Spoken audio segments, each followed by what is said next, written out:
Buenos días a todas y a todos y gracias por vuestra compañía. No esperaba yo ver tanta gente aquí y sobre todo me alegra mucho ver a aquellos antiguos maestros de Granada, Málaga, Sevilla, que están aquí presentes ya jubilados y que por los años 60 estaban en estas lides con tres propósitos. Uno, querían continuar la labor del magisterio represaliado. En segundo lugar, querían recuperar toda la historia del movimiento obrero, del movimiento de las escuelas nuevas y de la educación nueva. Y en tercer lugar, querían inspirarse en Paulo Freire. Estos eran los tres ejes de lo que hacían a finales de los 60 y primeros 70. Por eso, gracias por vuestra presencia aquí, que es muy grata. También gracias hay parte de los 38 educadores que colaboraron en una investigación cualitativa. No han podido venir todos porque empieza el curso y tienen que dar clase. Gracias también a los que han podido venir y de alguna manera representar al resto. Señor presidente del tribunal, señoras y señores miembros del tribunal, amigas y amigos todos. Las intenciones explícitas de esta tesis que pretendo defender fueron las siguientes. Primera, poner de relieve la problemática de la educación básica, formulando los principales problemas que le afectan. Segundo, aportar datos y referencias para promover un debate social, académico y político y consensuar la identidad de la educación básica. Tercero, ofrecer un catálogo de referentes fundamentales para diseñar una educación básica para el futuro y sobre todo un proyecto experimental de educación básica antes de seguir legislando a tanteo. Y cuarta, ofrecer un esbozo abierto y flexible de esos dos proyectos, puesto que en una tesis no se pueden establecer reglamentos para los que tengan que diseñar un proyecto experimental. Dicho eso, la problemática la conocéis todos, no me voy a detener en ella. Preocupa mucho el elevado porcentaje de educandos que no consigue el graduado escolar en la educación obligatoria y que es objeto de debates en los periódicos y los medios de comunicación. El elevado porcentaje de educandos que abandona el sistema educativo sin un título antes de tiempo y sin una formación adecuada. La atribución, y esto es muy importante, del desempleo a la deficiente formación profesional, que tendremos que examinar críticamente. La solución preconizada a este problema, que consiste desde el neoliberalismo económico en decir que hay que orientar toda la educación básica casi exclusivamente a la adquisición de las competencias básicas profesionales. El discurso monocorde lleva 3 siglos de vigencia de que la educación básica orientada a la formación profesional es un camino seguro para conseguir un buen empleo, un salario digno y un estatus social aceptable.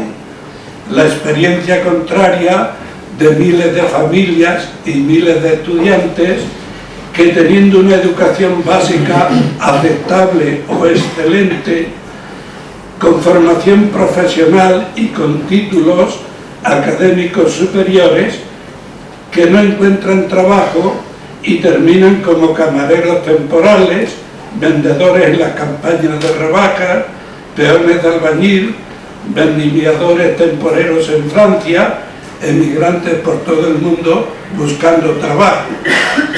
Y nos dicen que la causa de todo eso es la falta de una formación profesional eficiente.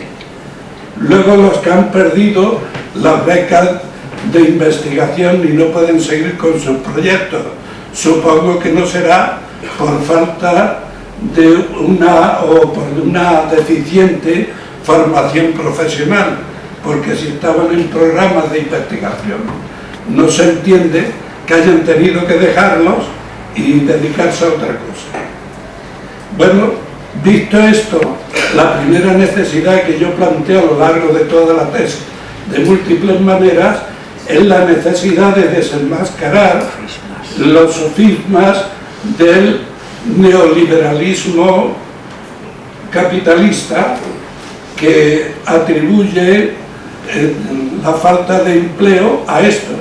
Y en realidad, si vemos la historia desde finales del siglo XVIII hasta nuestros días, resulta que lo que crea desempleo es el maquinismo, la automatización, la robotización, con la mecatrónica y las nuevas tecnologías y la informatización de los servicios de todo tipo, bancarios, públicos, privados, en que los usuarios hacen autoservicio y así se ahorran los puestos de trabajo de atención a los clientes.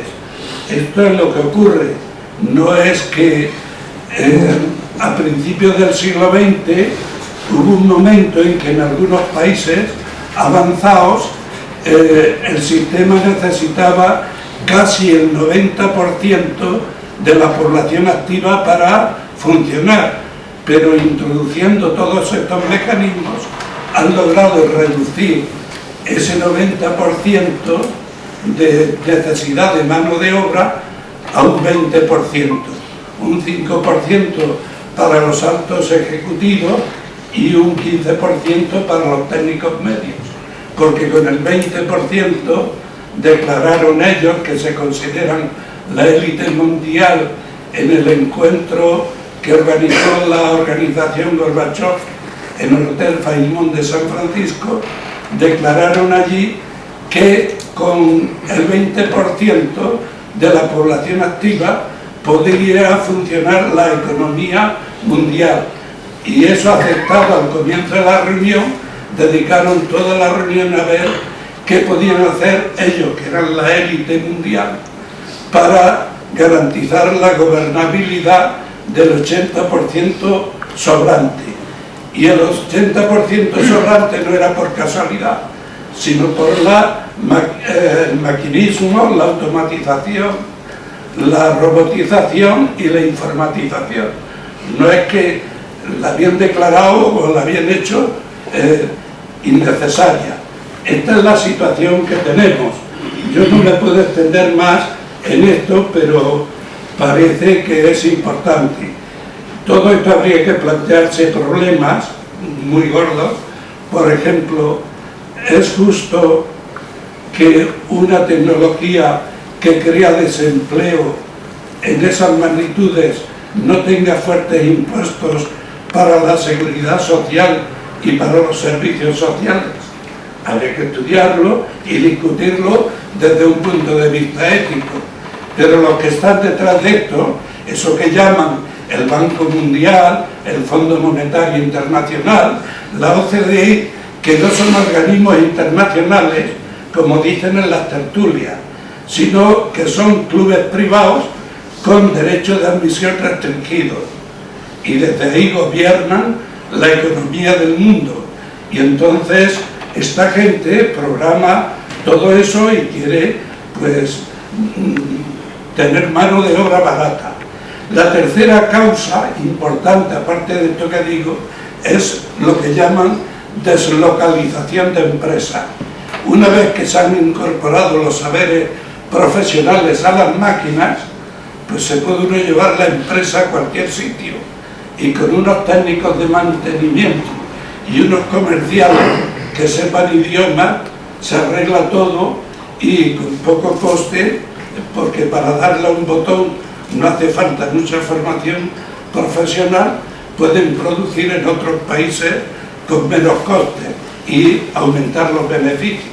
La pregunta de nuevo, ¿esos beneficios son exclusivamente de los dueños de bienes de equipo que además están desde el principio del siglo desde Taylor, que lo planteó por primera vez a comienzos en 1911, para ser exacto, planteó expoliar a los trabajadores de los saberes profesionales e incorporarlos a las máquinas en la medida de lo posible, o monopolizarlos por los ejecutivos. Y desde entonces sigue todo este proceso. Este es el tema de fondo que nos quieren engañar con ello. Y claro, cuando uno habla de estas cosas, por ahí en algún sitio tengo escrito que despotricar contra las religiones tradicionales es libertad de expresión, blasfemar contra los dioses tradicionales de esas religiones es una falta de educación, pero despotricar contra el imperialismo económico, eso es subversión, populismo y, en último término, un delito antisistema.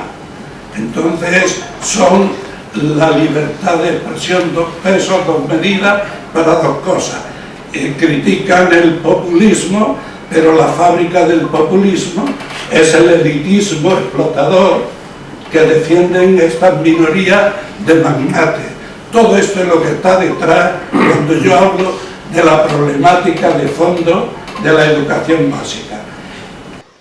Todo eso que ha sucedido desde la LOCSE para acá, bueno, desde la ley del 70 y con el artículo 27 de la Constitución, no es más que eso, una carrera de adelante, atrás, vuelta, parece el baile de la yenca, este proceso que no seguimos.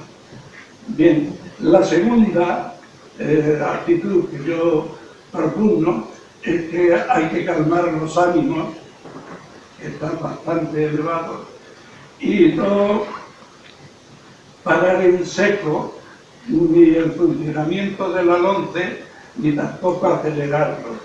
Calmar los ánimos y buscar una salida razonable para los alumnos y, mientras tanto, poner en marcha ese debate que ya he dicho, que tiene que ser un debate documentado, sereno, tranquilo, social, académico y político sobre las cuestiones de fondo. Y, por último, una última condición para acometer esto es realizar dos proyectos experimentales, uno de la educación básica desde la perspectiva del holismo educativo y otro proyecto de la formación inicial de educadores y educadoras para implementar esa educación básica, que es lo que dice el título de mi tesis. La segunda parte trata de la génesis histórica de estas dos utopías, de la educación básica, unitaria, holística, con un ciclo único desde que el niño nace hasta los 18 años, y de una formación del profesorado para llevar a cabo ese tipo de educación. La tercera parte es la búsqueda de una identidad para la educación básica y afrontar la crisis permanente, porque desde el siglo XVI que surgió la idea de la educación básica en el seno del catolicismo y del protestantismo, la educación básica ha tenido muchas crisis. La primera fue la crisis de la Ilustración, cuando ya parecía que la Ilustración se había arreglado en el último cuarto del siglo XIX. Se plantea la crisis, el enfrentamiento entre educación tradicional y la nueva educación, el movimiento de las escuelas nuevas.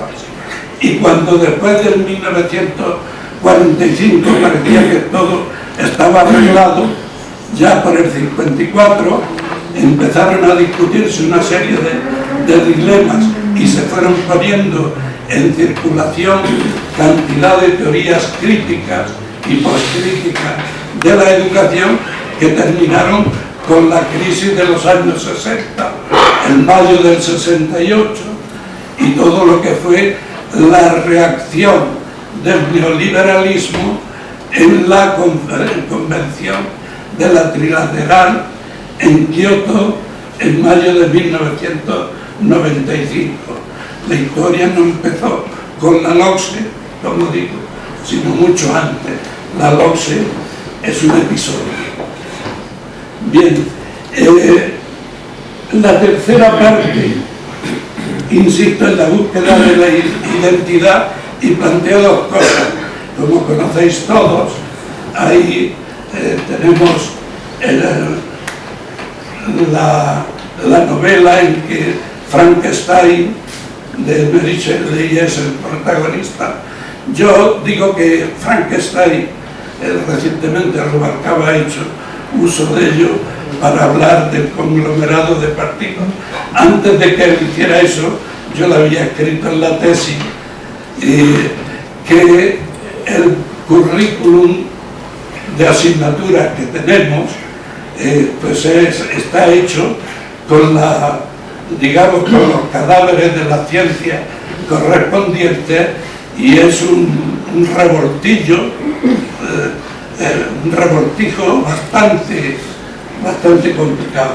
Y digo, se parece a Frankenstein el currículum que tenemos, y cada vez que surge un problemilla dice que pongan una asignatura.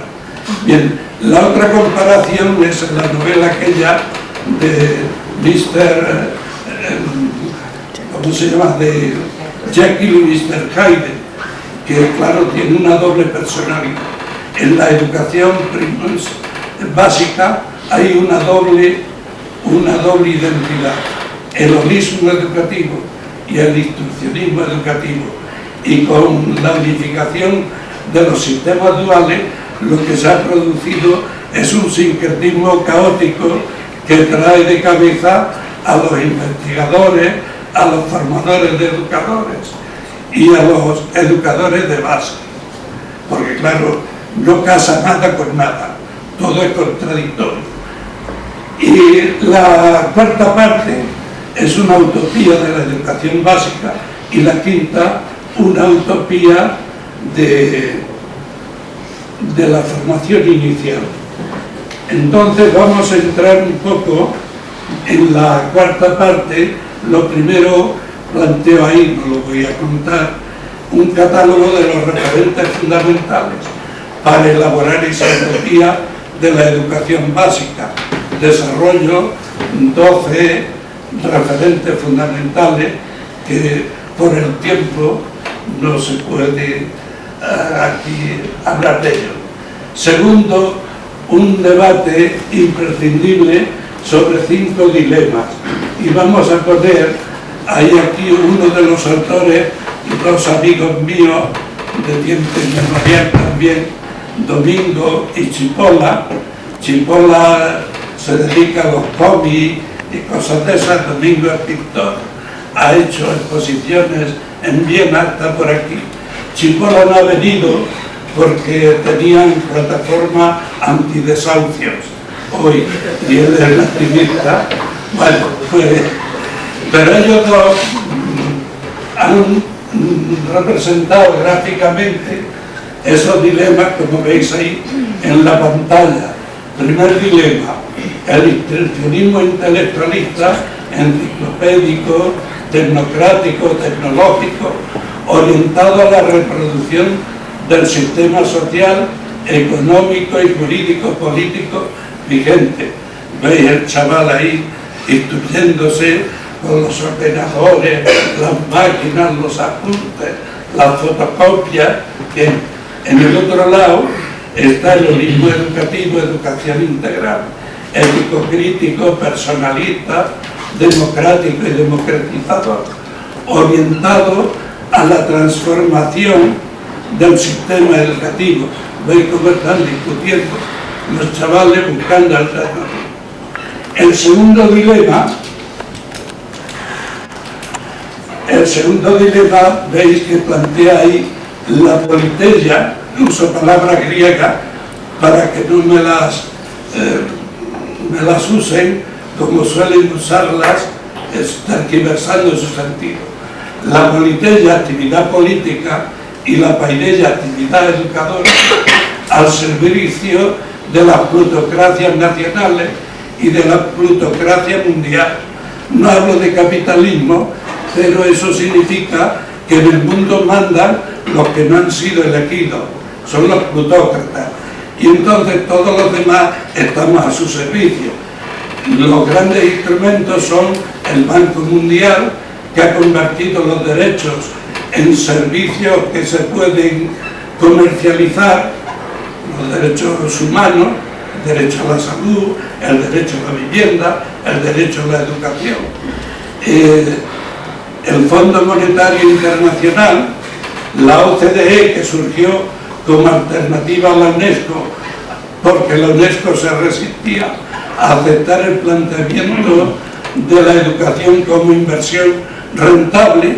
Bueno, pues todo eso está ahí, y la alternativa desde el holismo es la politeia, la actividad política, y la paideia, la actividad educadora, al servicio de las democracias nacionales.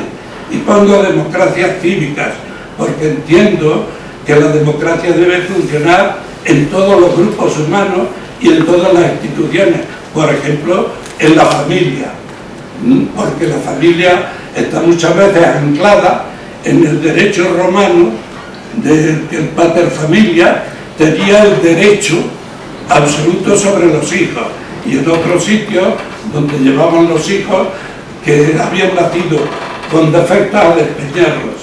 Bueno, pues ver que hay que poner en marcha democracias cívicas, económicas y políticas, y una democracia mundial, democratizando los organismos. El tercer dilema lo tenéis ahí: otorgar la primacía a los maestros, a las lecciones magistrales, a los libros de texto. Veis allí el profesor arriba y todos los alumnos, una torre catalana sosteniendo al maestro allí en la cumbre. Bueno, y a la derecha tenéis reconocer la primacía de los educandos sobre los maestros, las lecciones magistrales y los libros de texto. Bueno, el cuarto dilema afronto porque los padres tienen derecho a elegir la educación de sus hijos y a imponerla. Educación se entiende instrucción, indoctrinación y socialización disciplinante que prefieren para sus hijos. Pero la pregunta que debemos hacernos: ¿y el derecho de los hijos a la propia autoeducación y a la propia autocreación? ¿Qué hacemos con él? ¿Qué hacemos con los hijos que tienen derechos humanos y libertades fundamentales, que son autoeducables desde el nacimiento y que, según el movimiento de la Escuela Nueva, son ciudadanos del mundo? En el artículo 30 de los criterios, en el año 32, en el Congreso establecieron eso, que todo alumno debe ser considerado como ciudadano del mundo. Y Bertrand Russell, Jean-Paul Sartre y compañía ya pusieron en marcha esa institución de ciudadanos del mundo. Y vamos al último dilema, que es mantener y desarrollar el paradigma curricular académico disciplinar con 10-12 asignaturas, o sustituirlo por unas áreas, yo propongo 4, que sustituyan todo ese mare magnum de asignatura y permita hacer proyectos cognitivos, proyectos productivos de objetos artísticos, productivos de obras de arte, proyectos mixtos para promover todo ese holismo educativo. Ahí tenéis a la izquierda el BOE y todo lo que el BOE representa. Y a la derecha, si se ve allí, están las propuestas y los debates que hacen los alumnos. Bien, y entonces el niño tiene que desarrollar todas sus dimensiones básicas, creciendo en ellas hasta los 18 años. El segundo ciclo, veis ahí que los potenciales biopsicológicos neurocerebrales, que es todo esto de las inteligencias múltiples. Yo soy escéptico respecto al término inteligencia, porque tiene tanto significado a lo largo de la historia que más que aclarar confunde, aunque lo haya hecho un intuito profesor de Harvard y merecidamente, y esto está inspirado en él. Yo lo valoro mucho, pero creo que no aclara nada. Para corregir a este señor, me he inspirado en otro pensador, que es Edgar Morin, que no tiene una calidad inferior a Howard Gardner. Bien, ahí veis, no lo explico, pero es la misma idea.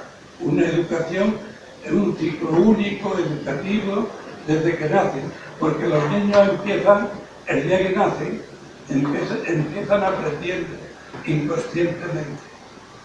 Luego llega un momento en que aprenden algo conscientemente, pero siguen aprendiendo inconscientemente. Y llega un momento en que la sociedad se plantea que aprendan algo intencional y conscientemente. Bueno, pues todo eso que se hace en la escuela y fuera de la escuela tiene que hacerse así. Pasamos al siguiente. Son los 9 paradigmas didácticos educativos. Y lo fundamental de esto es que hay 3 paradigmas que fundamentan todo lo demás. El primero, el paradigma ético. Si uno se olvida del paradigma ético, va perdido. ¿Qué ocurre con la educación que propugna el neoliberalismo? Pues que pretenden castrar la conciencia ético-crítica tanto a los ejecutivos, a los altos ejecutivos, porque así son mejores explotadores sin remordimiento, pero también a la base, porque así no se rebelan, son sumisos y siguen la cadena. Bien, pues, paradigma ético-crítico, que hay que aclarar. El paradigma teleológico o sistema define. Tenemos que preguntarnos, los padres, los profesores, los alumnos, ¿para qué queremos la educación básica? Pues un paradigma como sistema define. Y luego el paradigma curricular, que tiene que estar al servicio del paradigma ético-crítico y del paradigma teleológico. Y los demás paradigmas son todos, yo les llamo, complementarios o mesológicos. En cualquier proyecto de infantil, primario o secundario deben estar presentes esos 9 paradigmas, porque el holismo educativo debe estar presente en cada proyecto. No se trata de hacerlo de manera deslavatada, y eso solo se puede hacer si partimos de unas áreas de conocimiento. El movimiento de las escuelas nuevas nos dejó 7 principios educativos y didácticos, tienen los 2 aspectos. Y entiendo que en cualquier proyecto el educador debe hacer operativos esos 7 principios al mismo tiempo. Estoy hablando de algo que es complejo, lo digo, y eso requiere una formación especial. Bueno, pues ahí están. El principio fundamental es el principio de autoactividad. La idea Durante mucho tiempo se ha criticado que los autodidactas era una cosa mala.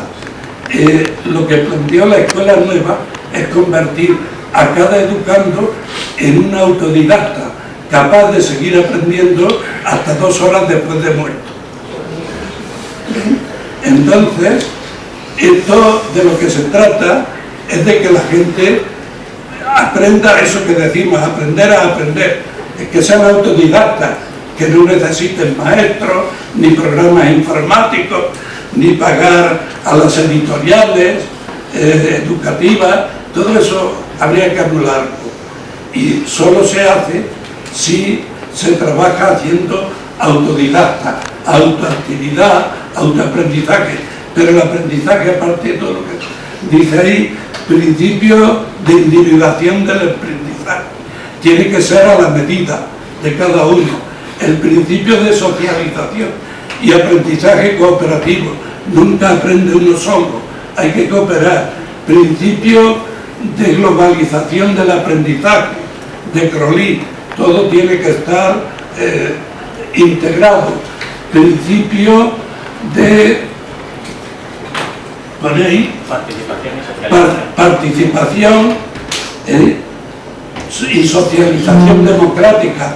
No debe ser el profesor el libro de texto, sino que las relaciones de comunicación didáctica deben ser horizontales, democráticas, multidireccionales y no en una sola dirección, profesor-alumno. El principio de emancipación y liberación. Ahí está todo Paulo Freire. Y el principio de educación ecológica. Son los 7 principios que deben de alguna manera impregnar toda la actividad educadora. Y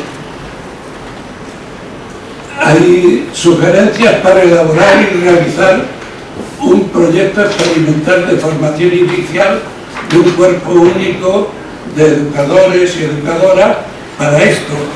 Si no resolvemos primero para qué es la educación básica, no podemos formar profesores a tanteo. En estas facultades, aquí el director de mi tesis, en uno de sus artículos he leído yo, que de cada 9 que estudian en estas facultades, solo 1 ejerce en el futuro de educador. Y digo, ¿es razonable ese gasto para que solo 1? Entonces el proyecto que yo hago es el siguiente, que a ser posible, de cada 10, 9 ejerzan como educadores. Se abarataría mucho, se podría mejorar la calidad de la enseñanza. Y de cada 100, 90 a ejercer. Todo esto sería mucho más práctico, porque muchos chicos y chicas luego tienen que buscarse la vida, no en la educación. Yo me encuentro chicas que he conocido en las facultades de educación y están de cajeras en los supermercados, en el Corte Inglés, en otros sitios.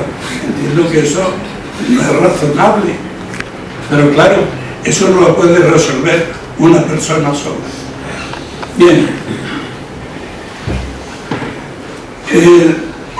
la formación inicial de maestros, aquí hay que partir de la historia.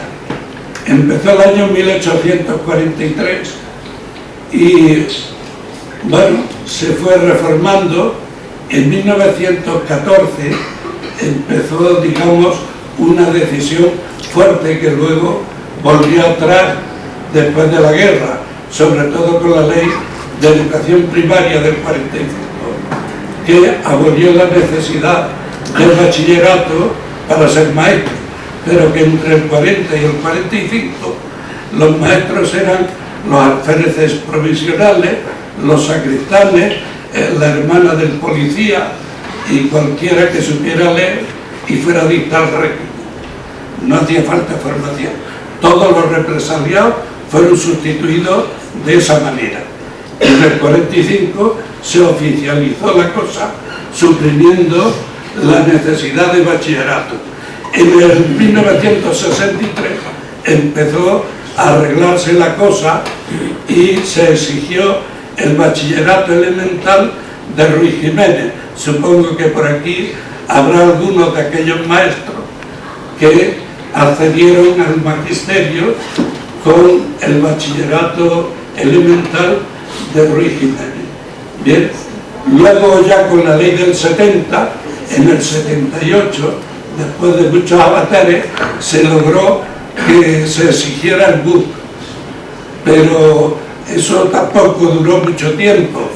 Después vino la LODE, la Constitución, la LODE, la LOSE y toda la historia que conocéis. Yo no voy a entrar en ello. Hay 5 proyectos de formación inicial del profesorado de secundaria.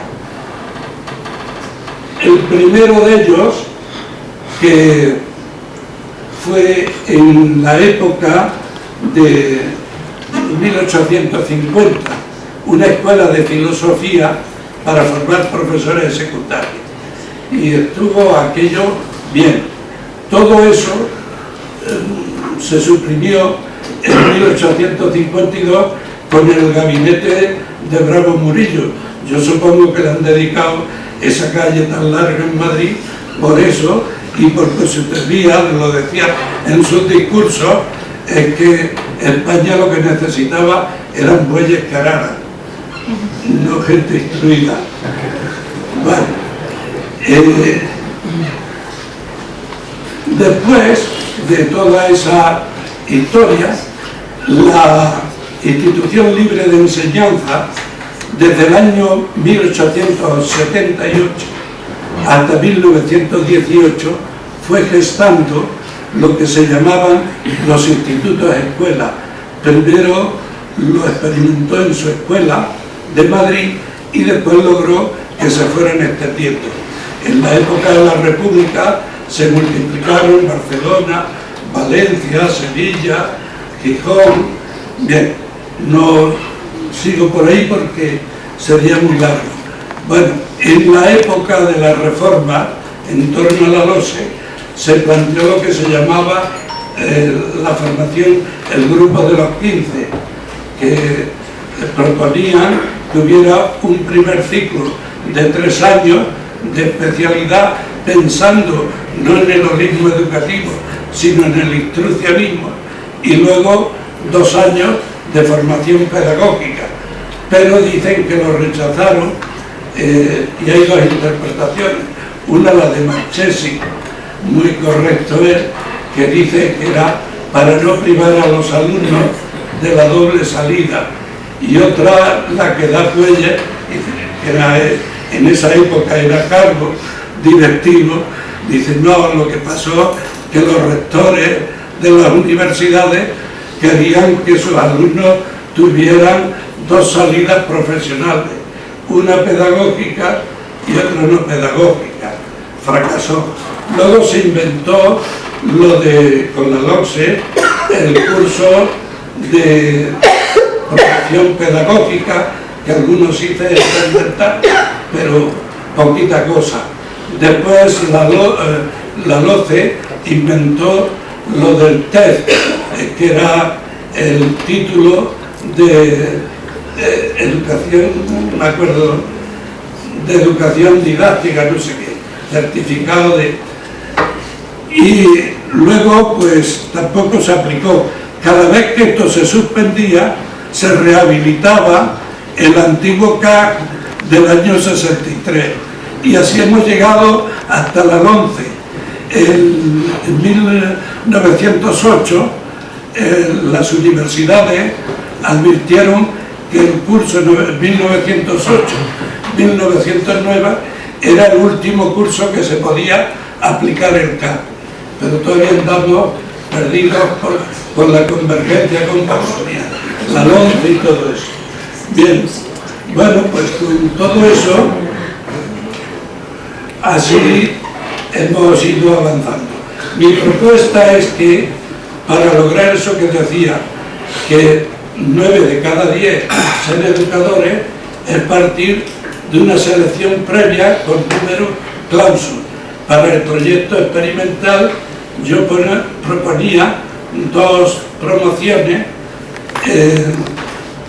de unos 90 alumnos cada una, por aquello, en este caso algo hay que conceder a la OCDE, de que ningún profesor tuviera más de 90 alumnos, y si entre 3 profesores se reparten 3 cursos, pues resulta que están los 3 en cada curso con las áreas. Todo esto es factible. Bien, pero harían falta dos promociones para hacer un proyecto experimental de educación básica, y criterios para seleccionar eso, que tuvieran entre el 5, el 10, al 20% del nivel más alto de los que acceden a la universidad, y que luego tuvieran unas pruebas especiales de su capacidad comunicativa con los niños y los adolescentes, para ver si se iba a invertir el dinero en falso o en positivo, y después que firmaran un contrato de permanencia en el proyecto. En esto planteaba que si se hace un solo proyecto en una sola autonomía, con la participación de todas las universidades o facultades de educación de la autonomía, pero que no fuera que cada universidad hiciera un proyecto, sino uno para todo el país, y que eso se dilucidara en la conferencia de consejeros de educación y el ministerio, no que cada uno eche por su cuenta a hacer experimentos. Y una vez valorado todo eso, que habría que valorarlo todos los años con las autoridades académicas de todas las universidades implicadas en el asunto, se vería si la experiencia daba de sí para generalizarla y en qué plazo se podría hacer. Bien, ahí pongo las condiciones que deberían cumplir. He omitido cosas como el paradigma teleológico de esta formación inicial, pero lo he explicitado ya suficientemente anterior. Tiene que ser un paradigma teleológico alternativo al neoliberalismo económico. Eso es lo fundamental. Y entonces, contigo, hubo una época que hay, por lo menos conmigo 4, que estuvimos discutiendo durante mucho tiempo. Uno está en el tribunal, Rodrigo, otro está ahí, Julio Rodrigo, y otro estará por ahí detrás, Enrique Pampi, discutiendo cómo debían ser los claustros de profesores como colectivos de intelectuales públicos, que tenían que ser críticos, reflexivos, investigadores, creadores, todo eso. Bueno, nos tiramos 3 meses discutiendo el asunto y lo recojo ahí en mi tesis y sigo manteniendo. Termino dando las gracias a todos los que han querido venir, y de verdad que para mí ha sido emocionante ver a gente que hacía algunos 50 años que no los veía, pero los oí aquí. Entonces estoy contentísimo y os agradezco y perdonad que haya sido tan pesado.